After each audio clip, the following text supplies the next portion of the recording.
Bismillahirrahmanirrahim. Assalamualaikum warahmatullahi wabarakatuh. Alhamdulillah, alhamdulillahi rabbil alamin, wa bihi nasta'in, wa ala umuri dunya waddin. Wassalatu wassalamu ala nabiyyina Muhammadin wa ala alihi wa sahbihi ajma'in, amma ba'du. Allahumma alimna ma yanfa'una wa zidna ilman. Yang saya hormati pengurus DKM Masjid JGC Jamaah Salat Maghrib yang dirahmati oleh Allah Subhanahu wa taala. Melanjutkan kajian sebelumnya tentang praktek berwudu. Pada hari ini kita akan, sebelum membasuh kedua tangan, kemarin sudah kita jelaskan bahwasanya para ulama mengatakan ada dua cara terkait dengan berkumur-kumur dan memasukkan air ke dalam hidung kemudian mengeluarkannya. Dan para ulama sepakat bahwasanya berkumur-kumur disebut dengan tamadmado, memasukkan air ke dalam mulut kemudian mengeluarkannya, menggerak-gerakannya dulu ya. Idkhalul ma, memasukkan air ke dalam mulut kemudian menggerak-gerakannya di dalam mulut kemudian mengeluarkan kembali, itu disebut dengan berkumur-kumur. Kemudian memasukkan air ke dalam hidung disebut dengan istinsak, kemudian mengeluarkan air dari dalam hidung kemudian dikeluarkan kembali disebut dengan istinsar. Nah, para ulama berpendapat ada dua cara sebenarnya. Ada yang memisahkan antara kumur-kumur dengan memasukkan air ke dalam hidung kemudian mengeluarkannya. Ada yang menggabungkan berkumur-kumur dengan memasukkan air ke dalam hidung kemudian mengeluarkannya. Jadi kalau kita bicara praktek, berarti kalau yang memasukkan air ke dalam mulut kemudian digabungkan dengan memasukkan air ke dalam hidung, berarti dia mengambil air langsung berkumur-kumur sekaligus air tersebut dihisap ke dalam hidung, kemudian ketika dikeluarkan air dari dalam mulut kemudian dikeluarkan juga air dalam hidung. Jadi satu kali. Kalau misalnya pengen 3 kali, ya 3 kali berarti 3 kali digabung. Nah, ini berdasarkan hadis Nabi Muhammad SAW riwayat Muslim dari Abdullah bin Zaid. Famadmado wastansaqa min kaffin wahidatin fafa'ala dzalika salasan. Kemudian Rasulullah SAW berkumur-kumur, kemudian memasukkan air ke dalam hidung dan mengeluarkannya melalui satu telapak tangan. Nah, begini digabungin. Fa fa'ala dzalika salasan, dan Rasulullah SAW melakukan tersebut 3 kali. Salasan tiga kali, hadis riwayat Muslim. Nah, ini yang digabungkan antara antara mulut dengan hidung. Ya, kalau misalnya keran sih bisa ya. Keran itu bisa. Kita praktekkan, ini keran bisa karena bisa masuk ke sini. Tapi kalau kita ngambil nyiduk, nah itu yang rada sulit. Kalau nyiduk kan berarti yang satu nyiduk, yang satu berkumur-kumur begitu. Yang satu masukkan air ke dalam hidung. Bisa juga kalau satu tapak begini. Bisa juga sebenarnya satu tapak begini bisa juga. Yang lebih enak sih keran gitu ya. Nah, itu bisa begini. Tapi kalau misalnya pakai ciduk, nah berarti dia kalau ke sini ada sulit itu. Kalau ke sini, kalau gayungnya langsung sini, kalau satu sendiri-sendiri sih bisa. Kumur-kumur ya. Kemudian memasukkan air ke dalam hidung, pasti ada ininya, ada ada alat lain atau tangan lain, seharusnya tangan yang lain. Atau misalnya masukin tangan cuman sedikit nanti airnya. Kalau seperti itu. Nah, yang paling mudah itu adalah kalau di keran gitu ya, mudah itu, kalau di keran sangat mudah. Juga di dalam hadis riwayat Bukhari Muslim dari Abdullah bin Zaid juga, summa adkhala, kemudian Rasulullah SAW memasukkan yadahu, ya, tangannya ke dalam air, famad mado, kemudian berkumur-kumur, wastan sako min kafin wahidatin, dari satu telapak tangan. Ini hadisnya muttafaqun alaih. Hadisnya sangat jelas di dalam Imam Bukhari dan Muslim. Nah, yang kedua adalah memisahkan antara kumur-kumur dan memasukkan air ke dalam hidung. Berarti kumur-kumur sendiri, kemudian istinsak juga sendiri. Kumur-kumur sendiri, kemudian memasukkan air ke dalam hidung sendiri. Nah, ini hadisnya adalah hadis Tolhah bin Musarrif. An Tolhah bin Musarrif an abihi an jaddihi qala ra'aitu Rasulullah sallallahu alaihi wasallam yafsilu bainal madmadati wal istinsak. Bahwasanya aku melihat Rasulullah sallallahu alaihi wasallam memisahkan kumur-kumur dan juga menghirup air ke dalam hidung. Ini bukan berarti hadisnya bertentangan. Para ulama mengatakan bisa jadi kondisinya pernah Rasulullah sallallahu alaihi wasallam melakukan berwudu dengan satu tapak, kemudian dilihat oleh Abdullah bin Zaid. Kemudian Rasulullah sallallahu alaihi wasallam pernah juga melakukan berwudu 2 kali. Artinya dipisahkan antara kumur-kumur dengan memasukkan air ke dalam hidung. Jadi bukan berarti bertetakan, tapi kondisinya yang ketika Abdullah bin Zaid melihat Rasulullah seperti itu, kemudian Tolhah bin Musarrif ini, ya, kakeknya, melihat Rasulullah Shallallahu Alaihi Wasallam memisahkan antara kumur-kumur dengan menghirup air ke dalam hidung. Sehingga para ulama berpendapat kalau Syafi'iyah dan Hanafiyah yang memisahkan. Ya, kalau di Indonesia, kalau Syafi'iyah dia memisahkan kumur-kumur, kemudian istinsak, memisahkan antara kumur-kumur dengan memasukkan air ke dalam hidung. Nah, sedangkan kalau Hanabilah dan Malikiyah menggabungkan. Jadi menggabungkan itu kalau Hanabilah dan Malikiyah. Jamaah salat maghrib yang dirahmati oleh Allah Subhanahu wa taala, kemudian kalau membasuh muka berarti harus rata di mukanya.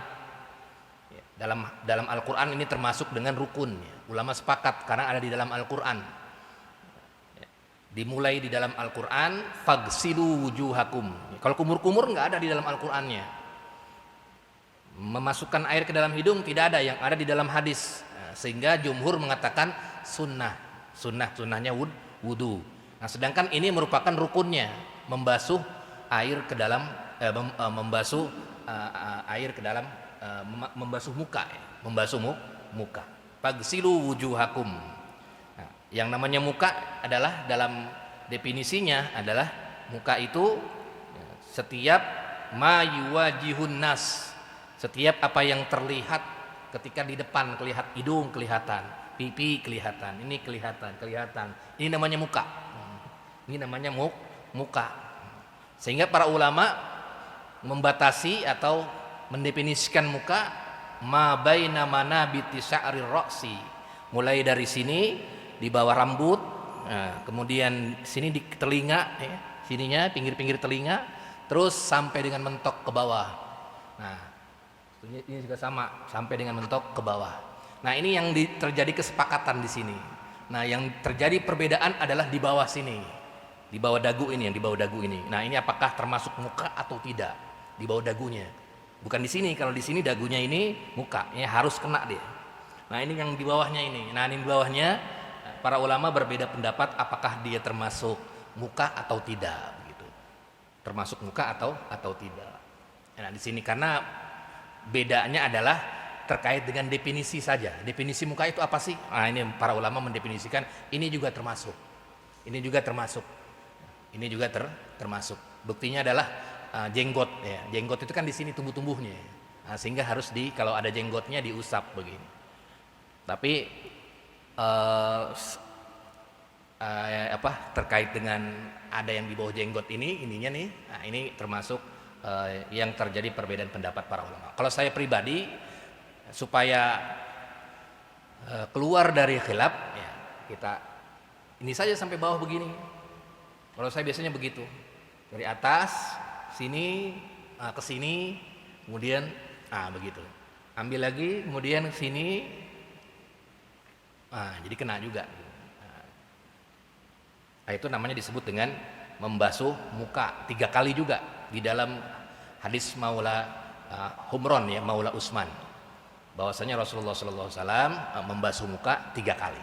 3 kali. Jadi kalau aqua nggak cukup ya, kecuali kalau sekali mungkin cukup.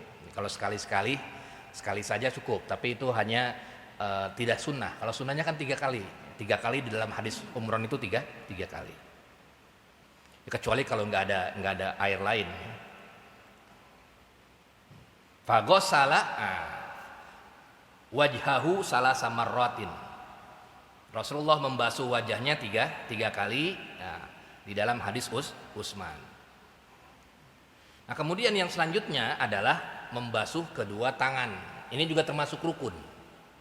Membasuh kedua tangan yang ada di dalam Al-Qur'an. Ya ayyuhallazina amanu idza kuntum ila sholati faghsilu wujuhakum wa aydiyakum. Nah, ini juga termasuk rukun. Termasuk juga rukun. Kemudian Rasulullah Shallallahu Alaihi Wasallam mengajarkan kepada kita dimulai dengan tangan yang kanan.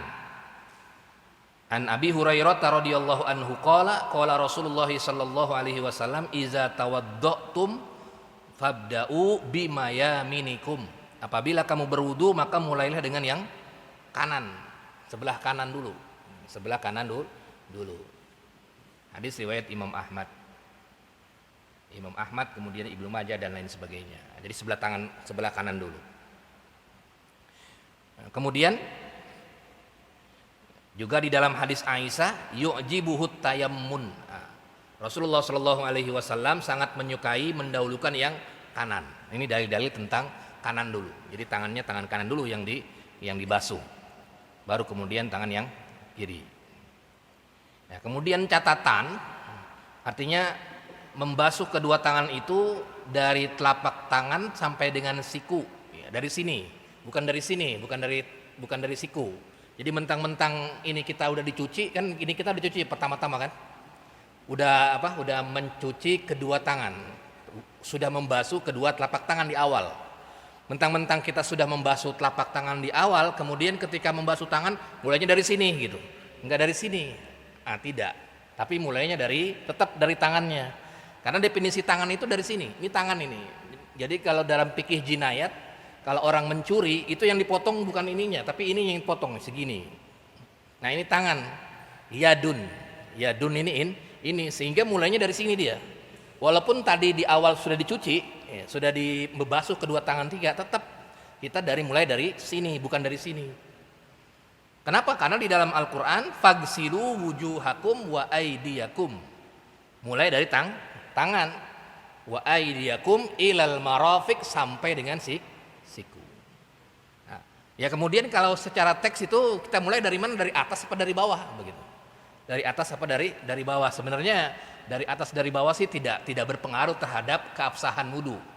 Kan nggak berpengaruh mau dari atas mau dari bawah, yang penting dia sudah membasuh wudu sampai dengan sikut.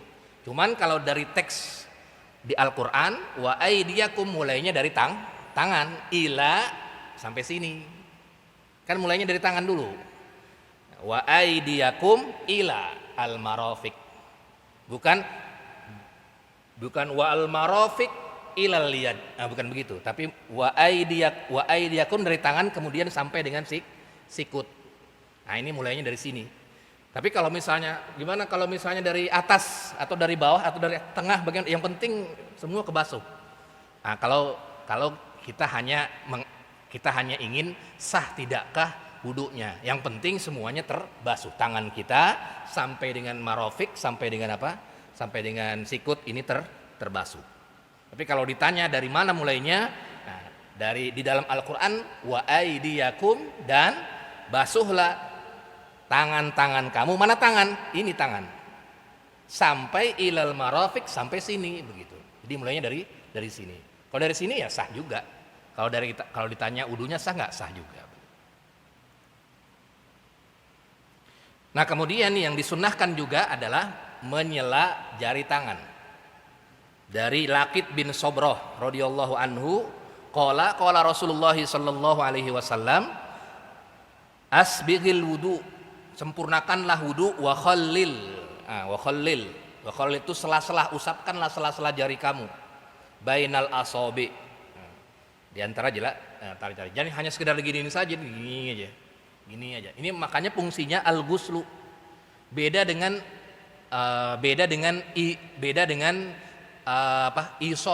isolul ma. Jadi nanti ada disebut dengan al-mashu, as-sabbu, al-ghuslu, ad-dalku. Jadi kalau as-sabbu itu dia hanya ambil air cuman giniin saja nih. Ada tangan begini guyur ini. Ini namanya sabbu, sabbul ma. Mengalirkan air dari gayung kepada tangan. Itu namanya sabbu. Tanpa bantuan apapun. Tapi kalau ghuslu yang diperintahkan di dalam Al-Qur'an itu ghuslu. Ghuslu itu dia ambil air kemudian istilahnya meratakan dengan tangan lain, yang lain. Jadi nggak bisa kalau misalnya kita membasuh muka begini saja nih, nggak bisa. Itu namanya isolul ma, hanya mengaliri ke muka begini begitu. Kemudian tangan begini saja begitu. Itu namanya sobbul ma. Tapi kalau ghuslu ya dia dengan tangan. Buktinya apa? Ketika dilihat hadis ini adalah disuruh diperintahkan oleh Rasulullah SAW untuk menyela-nyela jari tangannya. Kan nggak bisa kalau disela-sela begini doang, nggak bisa. Dia harus bantuan dengan tangan yang lain. Ada lagi al-mashu. Kalau al-mashu itu beda dengan al-ghuslu. Al-mashu itu nanti adalah seperti membasuh kepala. Itu baru al-mashu. Nggak perlu diguyur pakai air, itu sudah namanya ghuslu. Makanya bedanya kalau ghuslul ma itu ada airnya di sini. Makanya dalam Al-Qur'an fagsilu wujuhakum. Basuhlah wajah kamu kemudian tangan. Ini ada airnya. Alir air ke sini kemudian. Kemudian kalau yang kepala ini bukan dibasuh tapi diusaplah kepala kamu. Wamsahu biruusikum. Bedanya apa? Cukup dengan air tangan kita basah itu sudah sah wudunya. Tangan kita basah sudah sah wudunya. Begini. Depan nanti di depan kita prakteknya ada 3 cara. Ini begini. Cukup, nggak perlu sampai ada sampai air begini diguyur begitu. Itu mandi namanya. Begini. Cukup ada, yang penting dia basah ini tangan kita. Diusaplah begini. Itu disebut dengan al-mashu. Karena kalimatnya bukan al-ghuslu di dalam Al-Qur'an, tapi al-mashu. Itu bedanya antara al-mashu. Beda dengan Imam Malik. Kalau Imam Malik itu dengan ad-dalku, digosok-gosok sampai sampai dengan rata. Itu bedanya ada yang pertama as-sabbu, hanya mengalirkan, kemudian al-ghuslu membasuh tapi dialiri air tapi dengan bantuan tangan kita. Kemudian ada al-mashu, diusap walaupun gak ada airnya tapi diusap. Jadi kalau misalnya kita ini cuma ngusap-ngusap tangan, itu nggak sah wudunya. Karena perintahnya adalah ghuslu, bukan al-mashu. Misalnya kita samain kayak di kepala begitu. Kita ambil air, dibuang airnya, diusap-usap begini. Itu nggak sah wudunya kecuali kalau dalam keadaan tidak normal. Misalnya ada penyakit di sini, baru boleh diusap-usap aja. Tapi kalau dalam keadaan normal nggak sakit, harus dighuslu, bukan diusap seperti di kepala tadi.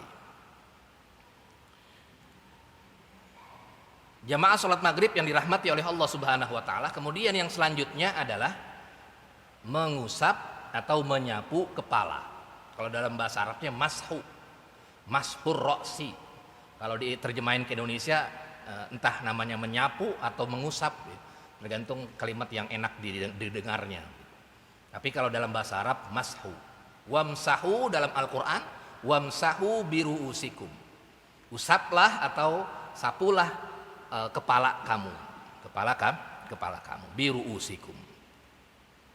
Nah ini termasuk rukun, karena di dalam Al-Quran ada wamsahu biruusikum. Usaplah kepala kamu. Di dalam hadis juga lebih dijelaskan juga terkait dengan menyapu kepala. Kemudian ada tata cara mengusap kepala.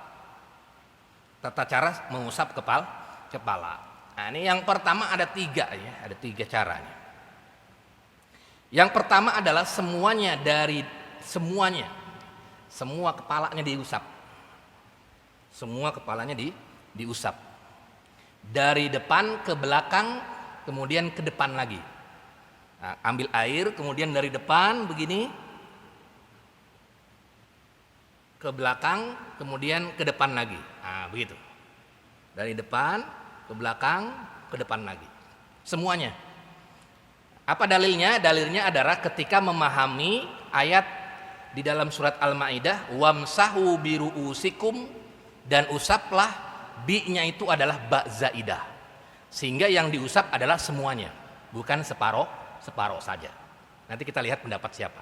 Ini cara yang pertama begitu. Dari depan ke belakang, kemudian ke depan lagi. Apa dalil tentang dari belakang ke depan lagi? Di dalam hadis Abdullah bin Zaid, bahwasanya Rasulullah Shallallahu Alaihi Wasallam ketika dilihat oleh Abdullah bin Zaid, apa katanya? Bada'a bimuqaddami ra'sihi hatta zahaba bihima ila qafahu summa raddahuma ilal makanil ladzi bada'a minhu. Rawahul Bukhari wa Muslim. Ia memulai mengusap kepala bagian depan, muqaddam ra'sihi. Mengusap kepala mulainya bagian depan hatta zahaba bihima ila qafahu, kemudian ditarik ke belakang sampai ke tengkuk. Nah, sampai sini nih. Ya kepala lah ya, sampai sini. Summa raddahuma, kemudian dibalikin lagi ke depan ilal makanil ladzi bada'a minhu, sampai dengan ke bawah, ke depan lagi. Nah, itu cara yang pertama.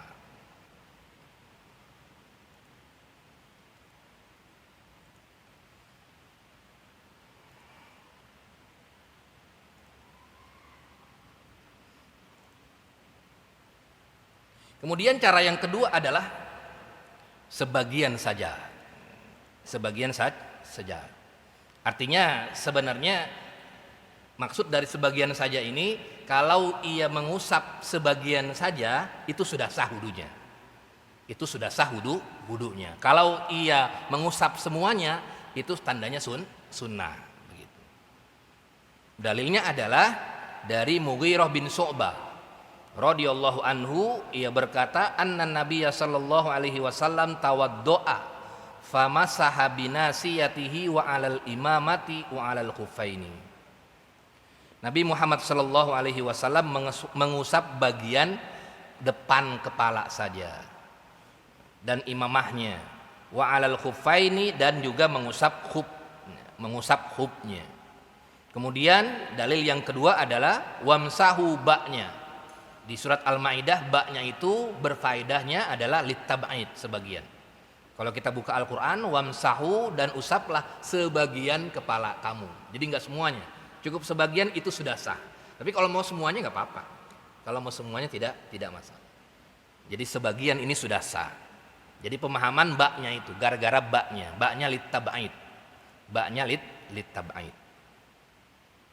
Kemudian cara yang ketiga adalah menggabungkan kepala dengan telinga.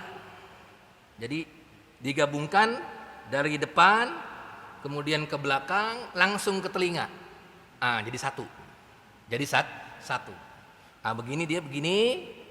Nah, kemudian ke depan lagi jadi satu. Sret. Begitu. Jadi satu. Ini hadis Abu Umamah. Pertama adalah al-uzunani minar ra'si.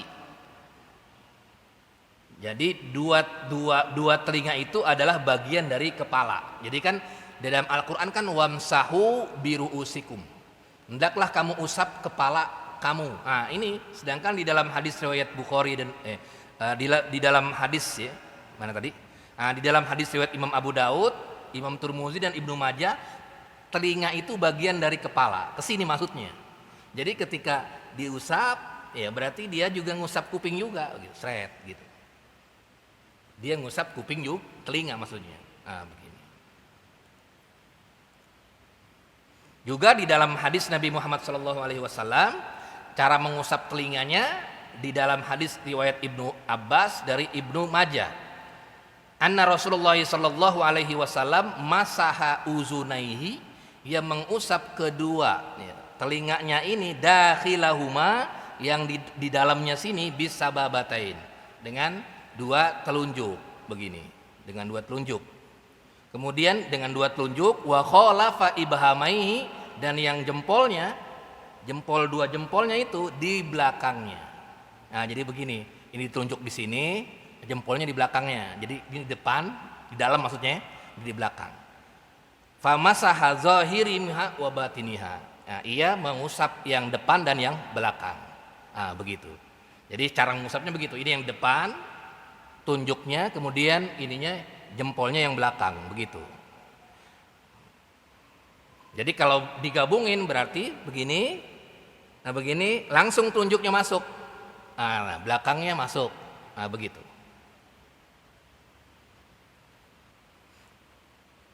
Jadi ada yang menggabungkan, ya, ini dalil yang menggabungkan ya, riwayat Imam Baihaqi dari Abdullah bin Zaid. Ra'an Nabi sallallahu alaihi wasallam, ia melihat Nabi Muhammad sallallahu alaihi wasallam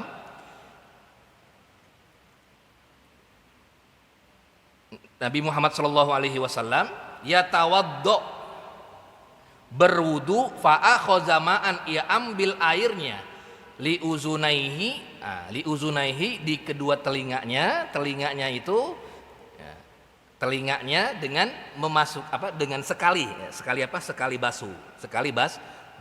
Nah, ini yang pertama tadi ya, cara yang pertama. Kemudian cara yang kedua itu adalah memisahkannya.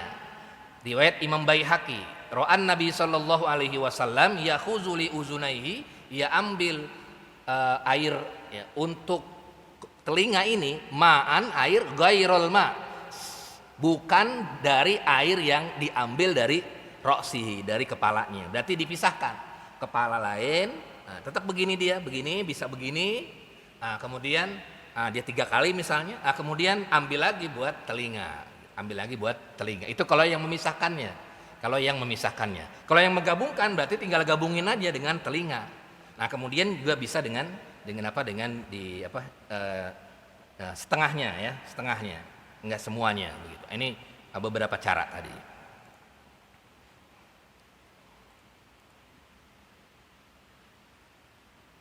Nah, kalau yang separuhnya atau setengahnya itu mazhabnya Imam Syafi'i.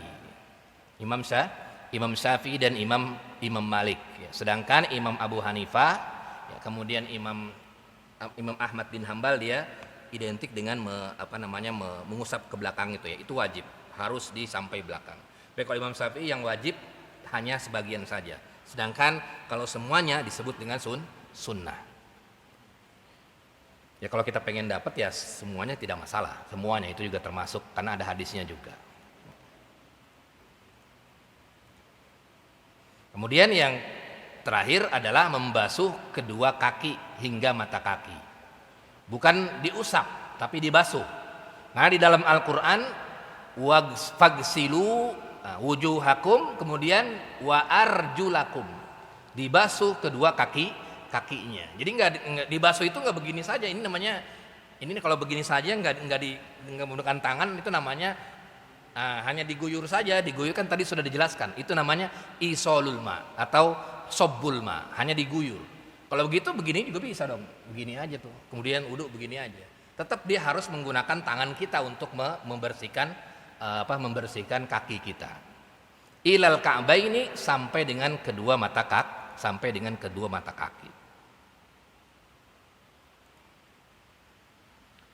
Kemudian dari Jabir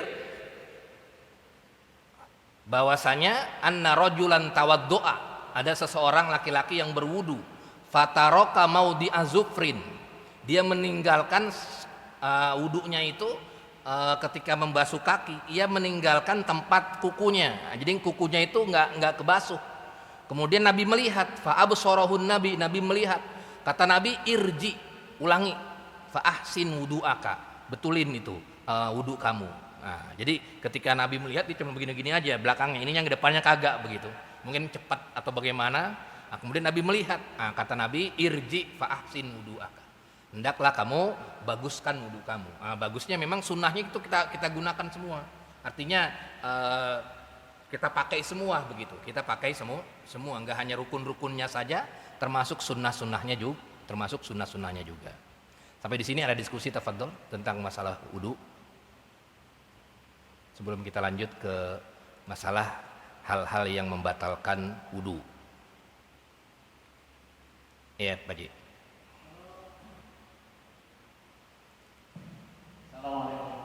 Waalaikumsalam warahmatullahi wabarakatuh.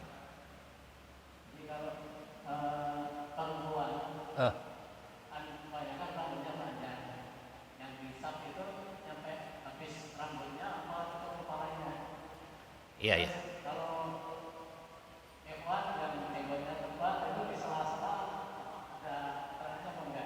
Apa?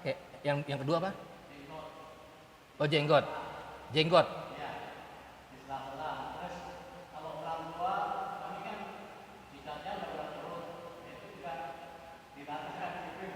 Apa? Jidatnya udah turun? Yang ketiga apa tadi? Jidatnya udah turun. Oh, mengkerut.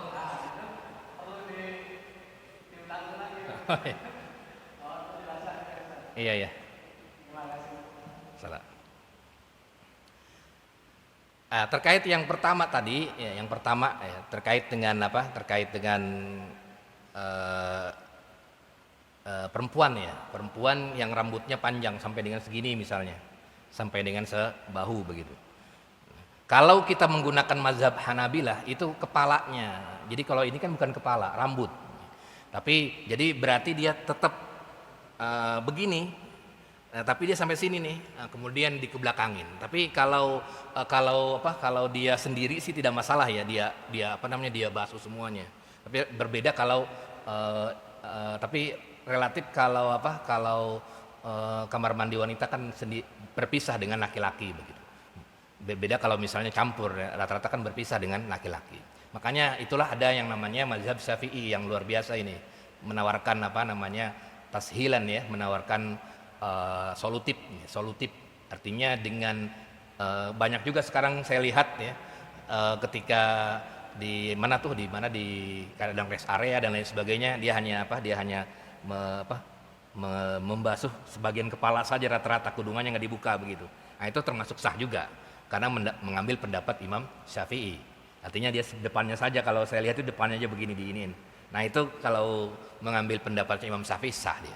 Karena wamsahu di ru'usikum, mbaknya aja litaba'id. Dia tetap sah dia, walaupun dia ambil sebagian saja. Tapi kalau pengen ambil semuanya ya sulit juga kalau dia harus buka kerudungan, sedangkan di tempat umum. Ya kan kalau di rest area kan terbuka tempatnya, kecuali kalau tertutup beda kan, ada yang tempatnya terbuka. Kecuali kalau tertutup mungkin dia bisa buka kerudungannya. Ya tapi kadang-kadang juga ada yang muruahnya tinggi, walaupun antar wanita dia nggak mau buka kerudungan begitu, ya aja repot juga harus buka kerudungan, akhirnya dia mungkin masuk ke dalam WC bisa, artinya sendiri begitu. Kalau pengen menggunakan mazhab yang lain, dia dia basuh kayak tadi begitu, dia basuh kayak tadi. Kalau dia panjang ya, kalau menurut saya kalau panjang itu hanya sampai tekuk bawahnya saja, tekuk bawahnya ila kofahu ya, sampai tekuk bawahnya sini. Walaupun dia rambutnya segini, sampai tekuk bawahnya sini. Nah, kemudian dikembalikan lagi ke depan. Kalau memang dia mau seperti itu. Tapi kalau dia pengen mengambil mazhab Syafi'i yang hanya ininya saja, nah itu bisa begini saja. Gitu. Hanya depannya saja yang diambil. Nah, kemudian yang kedua tadi terkait dengan apa? Jenggot ya. Nah, jenggot itu memang ada ininya, ada kesunahannya. Ya bahkan harus diinikan ya, dialiri ininya, jenggot apalagi kalau panjang gitu ya, dialiri begini. Nah, itu bagian dari kesunahan dalam berwudu. Walaupun ada yang sebagian yang mengatakan wajib ya, itu yang saya bilang tadi terjadi perbedaan di tengkuknya ini kan. Nah, ini kan karena ada perintah di situ, diperintah untuk menyela-nyela jenggotnya. Nah, perintah di situ dipahami oleh para ulama lil wujub atau lil mandub. Perintahnya wajib atau perintahnya hanya sunnah. Karena sebagian ulama mengatakan sunnah saja, sehingga disunnahkan ketika ketika punya jenggot panjang begini segini misalnya, maka dia begini kemudian gitu. Ambil jadi pas dibuka gitu, pas di muka. Gini kan dia ini karena tadi masuknya ke perbedaan terkait dengan tengkuknya ini. Ambil air wudu kemudian ke sini ke depan, kemudian langsung dia ambil jenggotnya gini, seret. Ambil lagi, masuk, gitu. Kalau yang panjang sih sampai panjang segini dia. Kalau yang panjang begitu ya. Nah, itu sunnah juga. Ada dalilnya ya. Tapi ada sebagian yang mengatakan wajib. Ada sebagian yang mengatakan wajib karena berbeda terhadap pemahaman perintah. Itu ada perintahnya, perintah Rasulullah untuk menyela-nyela jenggot ketika berwudu. Cuman pemahamannya perintahnya wajib atau sunnah itu kan nggak dijelaskan oleh Nabi. Nabi hanya menyuruh untuk meinikan jenggotnya, untuk menyisir jenggot, artinya membasuh jenggotnya, menyela-nyela jenggot begitu maksudnya. Nah, itu perintahnya sunnah atau wajib. Nah, itu para ulama berdiskusi, ada yang mengatakan dia sunnah. Sunnah itu artinya cukup depannya saja ini, nggak perlu sampai semuanya. Ada yang mengatakan dia adalah wajib semuanya sampai dengan akar-akarnya. Nah, itu memang ada terkait dengan hadis terkait dengan jenggot. Kemudian yang ketiga, kalau jidatnya sampai ada ini, nah, yang penting dia kena ya. Udah kena dia, jadi nggak perlu digini-giniin gitu ya. Nah, itu namanya Imam Malik gitu. Imam Malik itu ad-dalku itu wudunya dengan cara ad-dalku. Imam Malik itu digosok-gosok. Kalau yang lain mazhabul jumhur tidak nyampe digosok-gosok, cukup untuk diratakan begini itu sudah sah. Tapi kalau Imam Malik dia sampai digosok-gosok begini, didalku, digosok-gosokin. Nah, itu pendapat Imam Malik. Tapi menurut saya pendapat jumhur yang lebih kuat dalam hal berwudu. Artinya nggak perlu digosok, yang penting sudah diratakan dengan tangan kita. Jadi cukup dengan begini saja, walaupun ada cekukan ya tetap sah menurut saya. Wallahu a'lam bishawab. Ada lagi, tafadhol. Oh ya, yang pakai jilbab tadi ya, kalau dia mudah ya dengan menaikkan sedikit, kemudian ada rambutnya di sini kan, ini kepala ya. Nah, kemudian ia membasuh ininya di setengahnya ini, maka dia sudah sah wudunya. Apalagi tadi Imam Syafi'i berpendapat wamsahu biruusikum, mbaknya adalah litaba'id. Iya ya.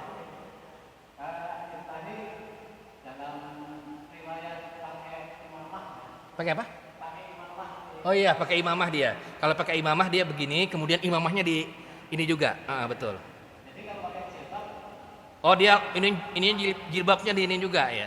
Nah, itu pemahaman Iya, itu ide juga ya. Dia mengkiaskan imamah dengan jilbabnya, sehingga ia inikan rambutnya, kemudian jilbabnya juga sampai begini juga. Jadi tadi dijelaskan ada hadis terkait dengan imamah tadi ya. Nah, saya bacakan ini hadisnya terkait dengan imamah.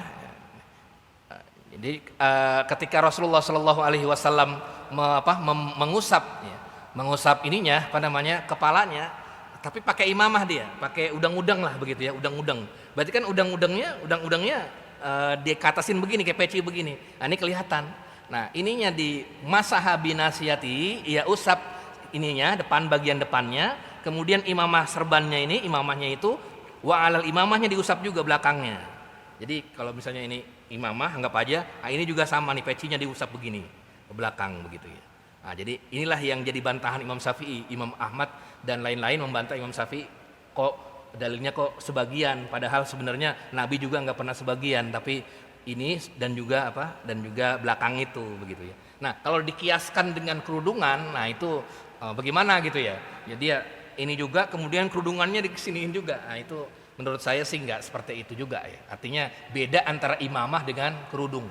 Kerudung itu kan sampai bawah ini. Kalau imamah kan sampai sini saja. Sampai tengkuk ya, sampai tengkuk. Kalau sampai tengkuknya gitu, sampai tengkuk dia ini, kemudian imamahnya ya memang kalau dipakai Imam Ahmad dipakai, dia misalnya saya nggak mau buka kerudungan, saya pengen menggunakan mazhab Imam Ahmad, dia pengen mengusap semua kepalanya, tapi nggak sampai membuka kerudungannya, akhirnya dia singkapin sedikit, kemudian belakangnya dia inikan gitu, berdasarkan hadis ini. Saya pikir hadis ini buat imamah ya, bukan buat kerudungnya, bukan buat imamah, khusus imamah. Kalau kita pakai udang-udang ke belakang, nah itu bisa kita usap belakangnya, kemudian imamahnya ke belakangnya, itu imamahnya diusap. Tapi kalau kerudungan menurut saya tidak ya. Kalau kerudungan tidak perlu diusap kerudungannya. Kalau dia diusap kerudungannya, dengan dalil ini imamah tadi, berarti mengkiaskan kerudungan dengan imamah tadi. Imamah ini ya, sorban dikiaskan dengan kerudungan. Padahal kerudungan kan enggak segini, tapi sampai bawah begitu. Nah, itu berarti kiasnya adalah tidak bisa dikiaskan antara sorban dengan kerudungan gitu. Wallahu alam bishawab. Iya.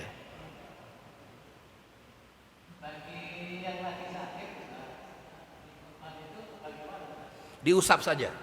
Jadi nggak perlu digusel. Itu nanti ada babnya, bab khusus dalam keadaan tidak normal seperti diperban atau terkena api misalnya dan lain sebagainya. Kalau dia kena air, dia tidak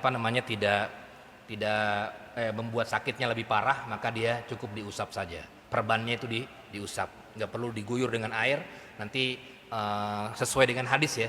Pernah juga terjadi di zaman Rasulullah SAW, dia menggunakan perban, kemudian dia basuh itu tangannya, kemudian menyebabkan penyakitnya lebih parah. Kemudian kata Rasulullah SAW, wailaka, celaka kamu, kenapa seperti itu? Padahal bisa, nggak hanya dibasuh, cukup diusap saja sudah bisa. Nah, itu menggunakan kondisi-kondisi yang lain ya, kondisi-kondisi tidak normal itu bisa. Artinya bukan dibasuh, tapi hanya sekedar diusap perbannya. Wallahu a'lam bishawab. Ada lagi? Tafadhol, silakan.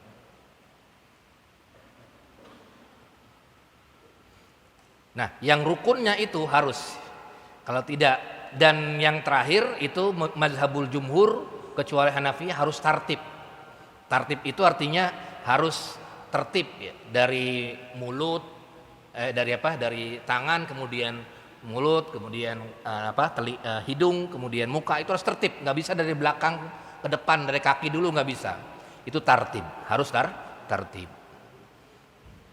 Jadi nggak bisa kalau dari depan, dari belakang dulu nggak bisa.